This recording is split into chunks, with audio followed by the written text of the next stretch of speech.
Well, up next is a very special guest. He's an award-winning Irish folk singer who's worked with Peter Gabriel and Sinead O'Connor and was recently in the Oscar-nominated movie Brooklyn. And this semester, he's a professor of mine. And a father of mine. Please welcome Iarla Lionáird.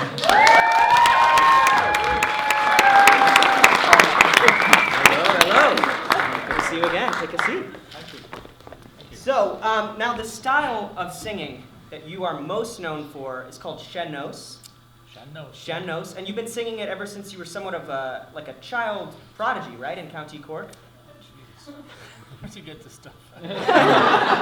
Could you just, most Americans probably are somewhat unfamiliar with what sean-nós is, so could you just give a little bit of information about what that style is like? Well, it's singing kind of mostly without accompaniment. So it's kind of usually in the Irish language. Mm-hmm. In class, you've often talked about the stylizations of people who sing sean-nós and how over time it's kind of become a little bit hokey. Oh yeah, well, anything that becomes a kind of a competition, people develop a kind of way of doing it in a competition. Yeah. I think I may have told you that to use a chair and we use different props. Different props. Singing with a chair. That's why I use a mask and hopscotch, Ups my game. Nobody in Ireland can sing without a chair. Wow, but you just stand. I just stand. Gotcha. Now, recently, one of the more recent projects you did was an opera called The Hunger at BAM. Yeah. My mom actually saw this opera, and on my mom's side of the family, yes, she's here. Okay, so we live in New York. It's quick. But on my mom's side of the family, our ancestors actually immigrated from Ireland during the Irish potato famine, and so when my mom saw your piece at BAM, she actually was very moved by it and said that this was probably the last time in our family's history that anyone went hungry. So I just wondered if you could talk a little bit about the political ramifications of that piece. Well, first and foremost, I suppose it's a musical piece.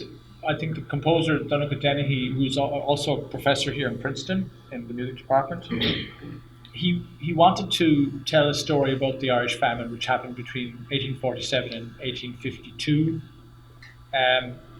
The population in Ireland was 8 million before the famine. 1 million perished in the famine directly, and 50 years after the famine, the population was still only 2 million. So there's a couple of million missing there. 1 million emigrated to mostly America, but Canada also during those years. But then the population just continued to fail due to ill health and poverty after the famine for up to 50 years afterwards. Well, the population in Ireland now is close on 5 million, so it never came back to. So he wanted to tell that story in our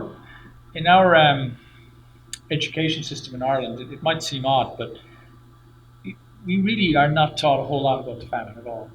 It's almost like missing. From just today we were talking about the fact that laissez-faire economics in Great Britain at the height of the Industrial Revolution had a certain way of looking at society, and when the famine struck in Ireland, they kind of more or less said, look, just let it play out. Just let it happen. Because that's the way they were looking at that was their worldview, even in their own country, where the population was being sucked into cities to work in these factories for the first time ever in the history of humankind, and creating quite a lot of social disturbance and poverty actually in England. So when the cataclysm hit Ireland, they kind of looked at it and just didn't do anything. And certainly not enough. I don't know if I'm even answering your question. No, that makes a lot of sense. But basically, we tried to express this in music to tell this story using the witness of one singular woman by the name of Asenath Nicholson, an American. Came. Yes. She traveled to Ireland during the famine, and she wrote a book about it. And she was very far ahead. I don't know if any of you study anthropology here, but the idea of being an observer versus being an observer participant or a participant. Because when you're just an observer, you are sort of in a power relational position with whoever you're observing, and it sort of skews the information. Yeah. The more honest and more modern turn in anthropology is to participate as well, and to own up to the fact that you're no longer this omniscient sort of observer. And she was doing that in the 1840s. Huh. She lived. I suppose it's hard to describe the poverty in Ireland at the time. It'd be very hard for any of us to appreciate. I mean, you had people living in a one-roomed mud hut. The farm animals were also living in that room.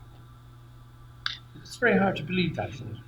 It's pretty staggering. Throughout this entire opera, you're digging a hole, right?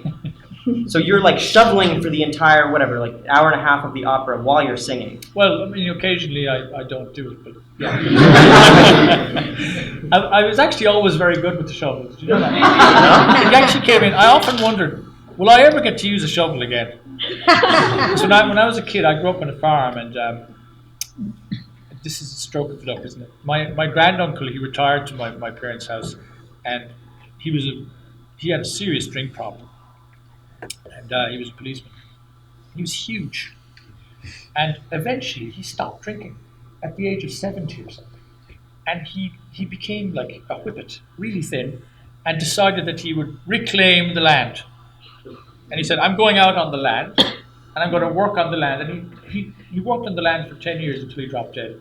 And one of the things he used to love doing was, you'd plant potatoes on a farm, and you have to do what you have to earth them, which means you walk between the drills with a shovel, and you move the earth up along the sides, making it really beautifully. In his case, they were like little pyramids. And I used to just watch him in fascination, and also try to do it. So by the time the opera came about, I was there, man. You were method acting. Thank you. Method acting with the shovel. Yeah. It has to be a first, right? Yeah. Can you talk a little bit about your experience with the movie Brooklyn? Because I know you weren't originally actually going to even do the movie, right? Well, I mean, I didn't know the first thing about it, first of all. And then the director came to me in Dublin.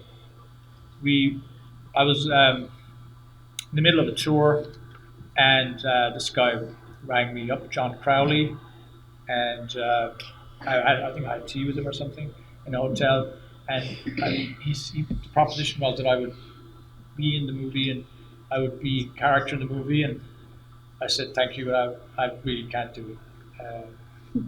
So just didn't want to do it because I just didn't feel. You all would want to do it, right? I'm sure you would, and you'd be brilliant. I didn't really feel that confidence. I'm a musician. I'm not really an actor, so I didn't feel I could do it. But anyway, they prevailed upon me. The author of the book, Brooklyn, Conto Bean, is someone I have met a few times. We're friends, so. There's an element of blackmail, I think, that they told me Colin really wants you to do it. So you're coerced? Yeah. Coerced him to do it. So I suppose I didn't want to disappoint. But Yeah. I did ask him sort of to look out for me on the set, to make sure I didn't make a complete fool of myself. You did. Yeah. Not complete. Only in the blooper reel. It's a little bit of a fool. Now, what's your next project? I hear you're working on a project with the music professor Dan Truman and also with Paul Muldoon. Yes, I've known Paul Muldoon. Paul Muldoon teaches in the creative writing department here in Princeton. Professor Paul Muldoon is a Pulitzer Prize-winning Heard of him? poet. I don't know if you've heard of him or not. He's a fascinating man. I think I met him about 15 years ago in a hotel lobby in New Zealand, just out of the blue. And he's a wonderful man. So we had this idea, Dan Truman and I don't have time to explain to you how I met Dan Truman, which is why I'm sitting here in the first place. But I met Dan Truman because of a fiddle. This magic fiddle brought us together. That's true. It just spoke to you and said, You guys should be friends. It's a long story, but that's how it happened. But, Don't ask questions. life is funny that way. There's always kind of funny roads in life. You never know. Like here you are today, but I mean, in 5 years' time, you could be on Mars. I'm just looking at you now, and I just think that. I'm applying to NASA right Do you know what I mean?